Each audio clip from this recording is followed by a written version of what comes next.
અમે કોણ છીએ ઓને જાણો અને જાણા સિવાય કોઈ દિવસ શાંતિ મળે નહીં।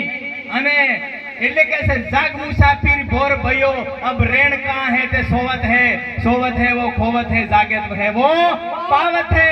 जागी जावा तत्वनो જાણવા માટે આપણે આપણું જાણવા માટે જાગવાનું મારા વાલો। અને આ છેલ્લો સાયન્સ છે। આ જન્મની અંદર આપણે આપણા ઘેરની જો ખબર ના કરી, પોતાના આત્માની ખબર ના પડી, એ આત્મા પરમાત્માની ખબર ના પડી તો મારા વાલાઓ જન્મ મરણના બંધનમાં જતું રહેવું પડે છે।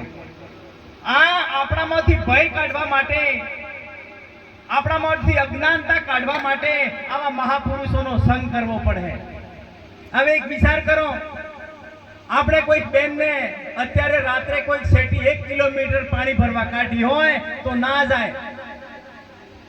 કેમ ન જાય કે અતારું હે તે બી લાગે, બી હે નહીં લાગે, અંધારા હે બી લાગે।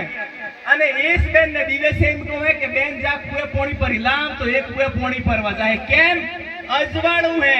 એમ આપણા જીવનની અંદર અંધકાર દૂર ન થાય ત્યાં સુધી આ બીવાની કળામટ હે નહીં। અને આ જો અંધકાર આપણા જીવનમાં અજ્ઞાન હે એ અતારું હે, બીજું કોઈ હે નહીં। અને આપણા આ દેહ દેવળની અંદર સાહેબ દીવો ગુરુ મહારાજ હે, ગુરુ મહારાજ આપણો શું કરે?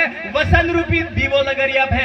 અને આ ઘેરની અંદર અજવાળું થાય તો અતારું જાય અને ના જાય ત્યાં સુધી જાત જાતની વેદનાઓ રહે મારા વાલા, જાત જાતની સંશય રહે, જાત જાતની પ્રોતિઓ રહે મારા વાલા। અને ખરેખર કોઈ કશું કરવાની જરૂરત નહીં મારા વાલા। આપણે જેવું કરીએ એવું થાય, જેવું વિચારીએ